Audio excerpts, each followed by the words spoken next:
this hedgehog around. Got ourselves a situation, stuck in a new location without any explanation. No time for relaxation. Don't wait, don't think, just go, go, go, go, go, go, go, go. Sonic, he's on the run. Sonic, he's number one. Sonic, he's coming next, so watch out for Sonic. Gotta go fast, gotta go fast, gotta go faster, faster, faster, faster, faster. Sonic, gotta go fast, gotta go fast, gotta go faster, faster, faster, faster. Sonic X.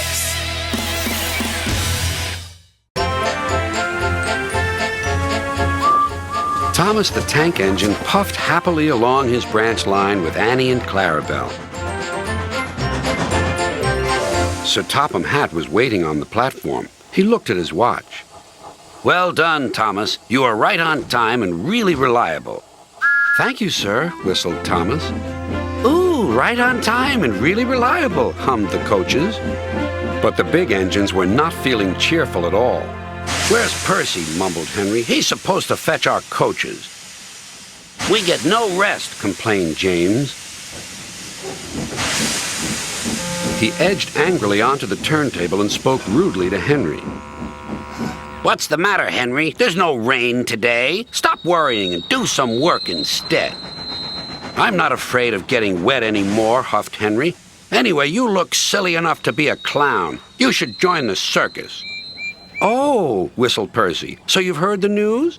"What news?" "About the circus." "Percy, what are you talking about?" "The circus has arrived," explained Percy. "I've been shunting special cars. Sir Topham Hatt needs your help, too." The engine soon forgot to be tired and cross, until it was time for the circus to leave. Then Gordon and Henry were cross all over again when James got to pull the train away.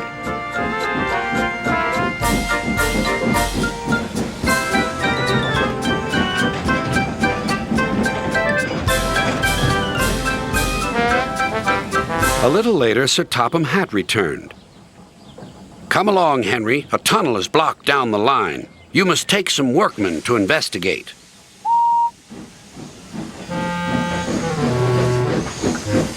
Pushing cars, grumbled Henry.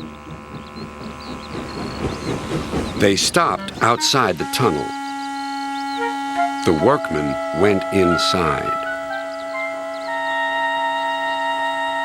It was very dark and quiet, but not for long.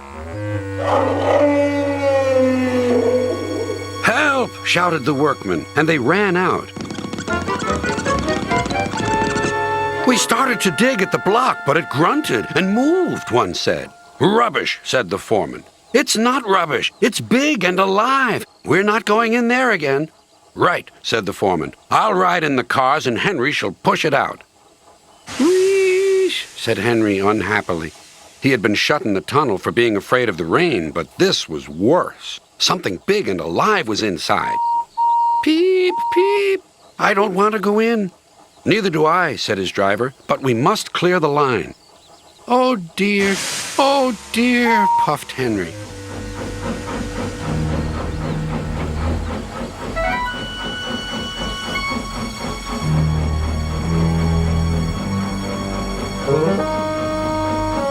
Then there was trouble. The block was indeed alive and very strong. It began to push the train backwards. Out of the tunnel came Henry, then the cars, and last of all, a large, cross elephant. "Well, I never!" cried the foreman. The workman gave him some cake. He drank 3 buckets of water and was just about to drink another when Henry let off steam. Cried the elephant. Water went all over Henry. Poor Henry. The elephant and his keeper were soon reunited, but Henry was most upset. "An elephant pushed me. An elephant hooshed me." That night he told the other engines all about it. Gordon and James felt sorry for Henry, but still teased him. First the rain, then an elephant. Whatever will you be afraid of next?